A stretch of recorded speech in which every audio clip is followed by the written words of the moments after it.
गुरुजनों को प्रणाम। पारा शिक्षक सहायक अध्यापक कैसे बने, आइए इसका कहानी सुनाते हैं। पारा शिक्षक बहुत संघर्ष करने के बाद वो सहायक अध्यापक तो बन गए, लेकिन बनने के पीछे क्या इसके प्रति कहानी है, क्या अधिसूचना है, तो आइए जानते हैं। देखिए, ये झारखंड सरकार स्कूली शिक्षा एवं साक्षरता विभाग प्राथमिक शिक्षा निदेशालय का यह अधिसूचना है। ये बहुत पुराना लेटर है, 14/4/2022 का है। इसमें है कि जो पारा शिक्षक है वो सहायक अध्यापक बने, उन्हीं का ये अधिसूचना है। देखेंगे यहाँ पर कहता है कि झारखंड राज्य के स्कूली शिक्षा एवं साक्षरता विभाग के अधीन कार्यरत सहायक अध्यापक संप्रति पारा शिक्षकों के सेवा शर्त नियमावली। ये पारा शिक्षकों के जो सहायक अध्यापक बनने की जो कहानी है उसी का ये सेवा शर्त नियमावली है। सेवा शर्त नियमावली, तो देखते हैं सेवा शर्त नियमावली के अंतर्गत क्या क्या बातें हैं। ये जो सेवा शर्त नियमावली है, सहायक अध्यापक सेवा शर्त नियमावली 2021 कहलाएगा। विद्यालय में कार्यरत सहायक अध्यापक संप्रति पारा शिक्षकों पर यह प्रभावी होगा। यह अधिसूचना निर्गत होने की तिथि से प्रभावी होगा। पारा शिक्षक सहायक अध्यापक के नाम से जाने जाएंगे। पारा शिक्षक अब सहायक अध्यापक के नाम से जाने जा रहे हैं, जो बहुत खुशी की बात है। इस नियमावली से आच्छादित सहायक अध्यापक संप्रति पारा शिक्षकों की सेवा सर्व शिक्षा अभियान संप्रति समग्र शिक्षा के अधीन संविदा शर्तों के अनुरूप रहने तथा भारत सरकार एवं राज्य सरकार द्वारा समय समय पर दिए जाने वाले दिशा निर्देशों के अनुरूप मानी जाएगी। ठीक है, यह प्राथमिक शिक्षा का मतलब हुआ, या प्राथमिक कक्षा का मतलब है कि 1 से 5 तक। प्राथमिक कक्षा का मतलब 1 से 5 तक। उच्च प्राथमिक कक्षा का मतलब 6 से 8 तक। प्रारंभिक कक्षा का मतलब 1 से 8 तक। प्रारंभिक कक्षा 1 से 8 तक, प्राथमिक कक्षा 1 से 5 तक और उच्च प्राथमिक कक्षा 6 से 8 तक।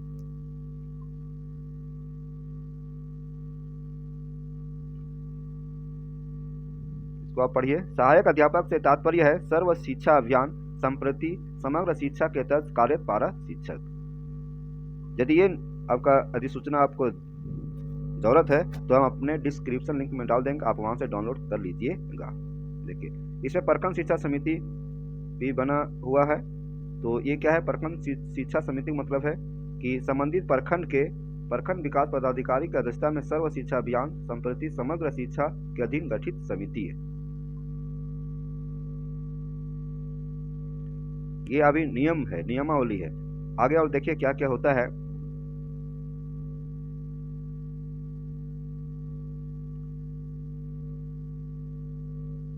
आकलन परीक्षा, देखिए आकलन परीक्षा की अपना मानदेय वृद्धि के लिए आकलन परीक्षा देने का प्रावधान है। आकलन परीक्षा से संबंधित या आकलन परीक्षा से तात्पर्य है सहायक अध्यापक संप्रति पारा शिक्षकों हेतु मानदेय में बढ़ोतरी के लिए सहायक अध्यापक संप्रति पारा शिक्षकों की अध्यापन क्षमता एवं योग्यता का आकलन। ये आकलन परीक्षा का तात्पर्य हुआ। यह देखिए, उच्च प्राथमिक पारा शिक्षक स्नातक कोटि कक्षा 6 से 8 और प्राथमिक पारा शिक्षक का मतलब हुआ इंटरमीडिएट कोटि क्लास 1 से 5।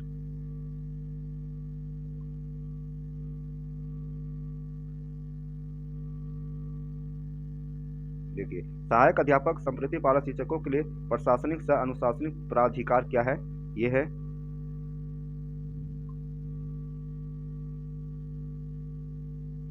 पूरा नहीं पढ़ रहे हैं क्योंकि लंबा वीडियो हो जाएगा। प्राथमिक स्तर पर चयनित सहायक अध्यापक संप्रति पारा शिक्षकों का प्रशासनिक सह अनुशासनिक प्राधिकार पंचायत के अधीन होगा। किसके अधीन होगा? पंचायत के अधीन होगा। जब पंचायत के अधीन होगा तो इसमें शिक्षा समिति में एक पारा शिक्षक प्रतिनिधि को भी रखा जाएगा प्रखंड शिक्षा समिति में।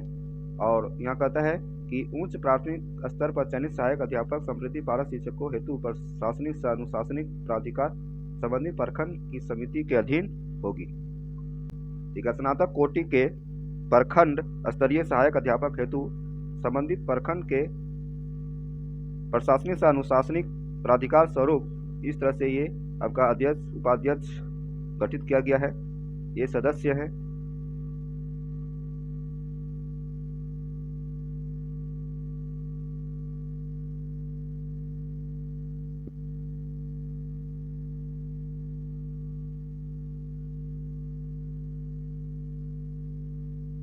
बात किया जाए सहायक अध्यापक संप्रति पारा शिक्षकों के मानदेय की बढ़ोतरी की, तो मानदेय की बढ़ोतरी के लिए क्या क्या नियम है, तो यहाँ देखिए मानदेय की बढ़ोतरी के लिए यह कहता है शिक्षक पात्रता परीक्षा जेटेट जिसको बोलते हैं उत्तीर्ण स्नातक प्रशिक्षित एवं इंटरमीडिएट प्रशिक्षित सहायक अध्यापक संप्रति पारा शिक्षकों को आकलन परीक्षा नहीं देनी होगी। यहाँ देखिए किनको आकलन परीक्षा नहीं देनी होगी, जो शिक्षक जेटेट उत्तीर्ण है, स्नातक प्रशिक्षित एवं इंटरमीडिएट प्रशिक्षित सहायक अध्यापक संप्रति पारा शिक्षकों को आकलन परीक्षा नहीं देनी होगी। यहाँ देख लीजिए वैसे शिक्षक जो जेटेट उत्तीर्ण है उनको आकलन परीक्षा नहीं देने होंगे। इनके मानदेय में दिनांक 1/1/2022 के प्रभाव से 50% की वृद्धि की जाएगी। शेष प्रशिक्षित पारा शिक्षक जो जेटेट परीक्षा उत्तीर्ण नहीं है उनके मानदेय में 1/1/2022 के प्रभाव से 40% की वृद्धि की जाएगी एवं जब वे आकलन परीक्षा उत्तीर्ण करते हैं तो परीक्षा उत्तीर्णता की तिथि से मानदेय में अतिरिक्त 10% की वृद्धि होगा। 10% की वृद्धि कब होगा? जब आप आकलन परीक्षा देंगे और उत्तीर्ण होते हैं तो। प्रशिक्षित स्नातक पारा शिक्षक तथा प्रशिक्षित इंटरमीडिएट सहायक अध्यापक संप्रति पारा शिक्षकों को आकलन परीक्षा उत्तीर्ण हेतु 4 अवसर दिया जाएगा। आकलन परीक्षा में बैठने के लिए आपको कितना अवसर दिया जाएगा? 4 अवसर दिया जाएगा। उत्तीर्ण होने पर परीक्षा उत्तीर्णता तिथि से उन्हें निर्धारित मानदेय वृद्धि किया जाएगा। स्नातक या प्रशिक्षित, यहाँ कहते हैं स्नातक या प्रशिक्षित एवं इंटरमीडिएट या प्रशिक्षित सहायक अध्यापक संप्रति पारा शिक्षकों को माननीय उच्च न्यायालय में दायर वाद संख्या इतना में पारित न्यायाधीश के फलाफल के आधार पर कोई भी निर्णय लिया जा सकता है।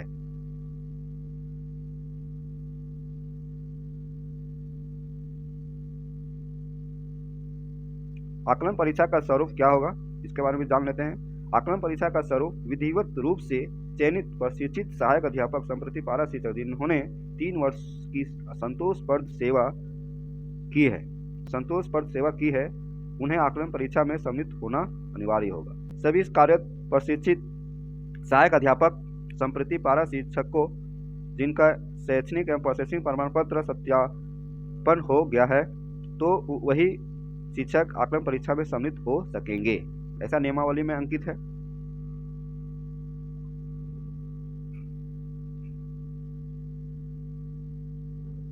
लेकिन आकलन परीक्षा का बात किया जाए तो आकलन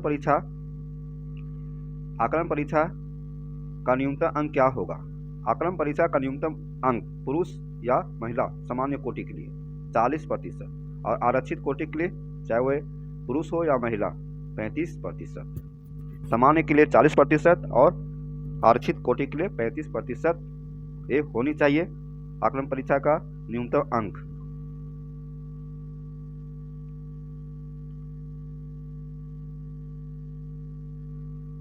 प्रशिक्षित सहायक अध्यापक संप्रति पारा शिक्षकों को आकलन परीक्षा में सम्मिलित होने के संबंध में माननीय न्यायालय द्वारा निर्णय लिए जाने के उपरांत विचार किया जाएगा। देखिए यह प्रशिक्षित सहायक अध्यापक मतलब जो प्रशिक्षित नहीं है, जो अभी तक डीपी नहीं किए हैं या डीएलएड नहीं किए हैं, डीपी नहीं किए हैं, वे उनके साथ जो आकलन परीक्षा संबंधी जो बातें हैं वो माननीय न्यायालय के द्वारा निर्णय लिए जाने के बाद ही विचार किया जाएगा।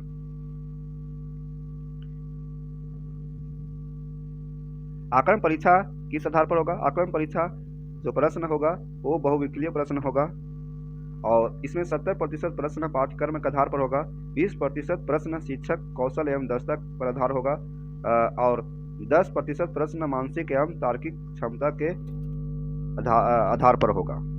70% आपका पाठ्यक्रम के आधार पर, 20% कौशल के आधार पर और 10% आपका होगा तार्किक और मानसिक क्षमता के आधार पर होगा। आकलन परीक्षा का 2 स्तर होगा, प्राथमिक विद्यालय स्तर वर्ग 1 to 5 एंड उच्च प्राथमिक विद्यालय स्तर 6 to 8। आकलन परीक्षा हेतु पाठ्यक्रम परीक्षा शुल्क एवं परीक्षा से संबंधित दिशा निर्देशों झारखंड अधिविद्य परिषद द्वारा अलग से निर्गत किया जाएगा। और देखिए यहाँ पर उच्च प्राथमिक ये श्रेणी है, उच्च प्राथमिक के लिए क्या होना चाहिए, बढ़िया देखिए, स्नातक या इंटरमीडिएट विज्ञान एवं बीए प्रशिक्षित एवं शिक्षक पात्रता उत्तीर्ण, स्नातक इंटरमीडिएट विज्ञान एवं बीए प्रशिक्षित एवं आकलन परीक्षा उत्तीर्ण। यहाँ देखिए प्राथमिक के लिए है। इस तरह से आगे देखिए, शिक्षक पात्रता परीक्षा अथवा आकलन परीक्षा उत्तीर्णता के आधार पर उपरोक्त कंडिका 7.1.2 के अनुसार मानदेय वृद्धि किया जाएगा। प्रशासनिक से अनुशासनिक प्राधिकार द्वारा संतोषप्रद सेवक के सत्यापन होने की स्थिति में 4% की वार्षिक वृद्धि होगा। देखिए 4% की प्रतिवर्ष की दर से मानदेय में वृद्धि होगा। मानदेय के भुगतान में व्यय होने वाली राशि की व्यवस्था समग्र शिक्षा के तहत केंद्रांश एवं राज्यांश के रूप में सहायक अध्यापक संप्रति पारा शिक्षकों के लिए प्राप्त राशि तथा उससे संबंधित राशि की व्यवस्था राज्य सरकार द्वारा योजना मद से उपलब्ध कराई जाएगी। देखिए सहायक अध्यापक जो है से 60 साल तक नौकरी कर सकते हैं।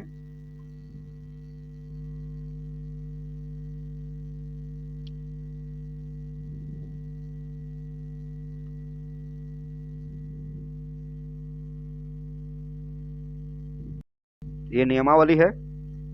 आचार संहिता के बारे में भी कुछ लिखा हुआ है, अंकित किया हुआ है, इसको आप देख सकते हैं।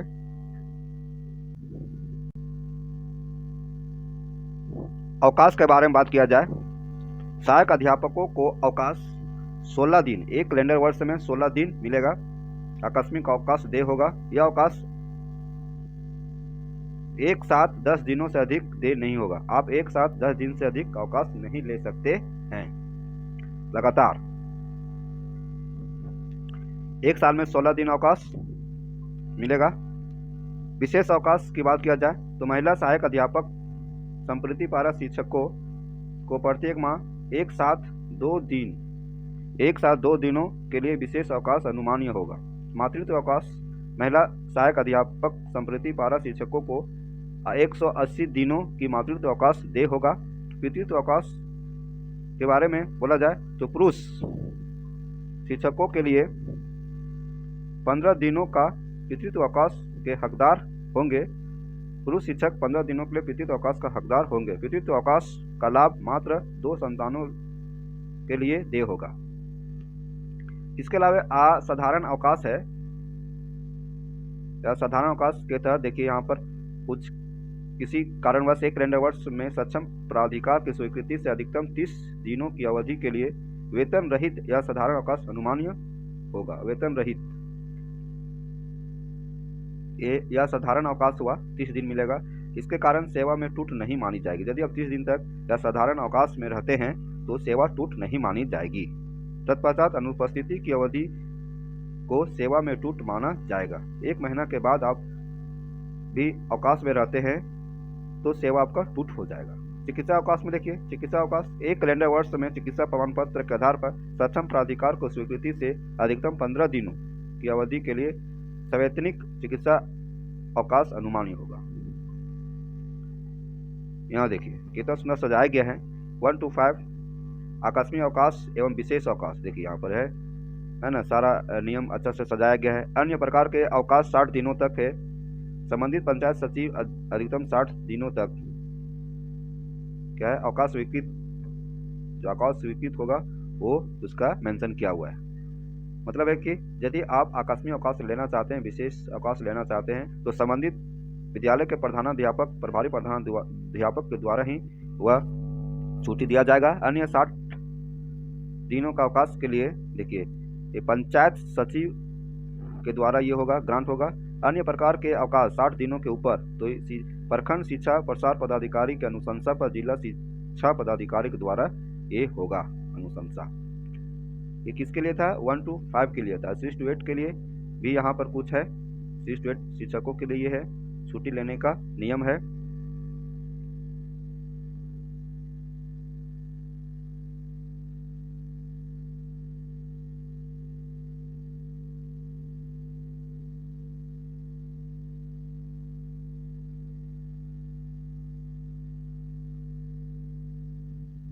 तो इस तरह से था सहायक अध्यापक जो बनने की कहानी है, नियमावली है वो है। तो फिर से मैं उन गुरुजनों को प्रणाम करना चाहता हूँ जो हमारे चैनल पर बने हैं। और यदि आप नए हैं तो सब्सक्राइब कर लीजिए, लाइक कीजिए और अपने को थोड़ा सा फॉरवर्ड कर दीजिए ताकि उनको भी यह जानकारी मिले। और ये जो लेटर है, अधिसूचना है, इसको आप अपने मोबाइल में सहेजना चाहते हैं तो हमारे डिस्क्रिप्शन लिंक से आप डाउनलोड कर लीजिएगा, वहाँ से आप इसे डाउनलोड करके रख सकते हैं। तब तक हमारे चैनल पर बने रहें। धन्यवाद। फिर मिलते हैं अगले क्लास में।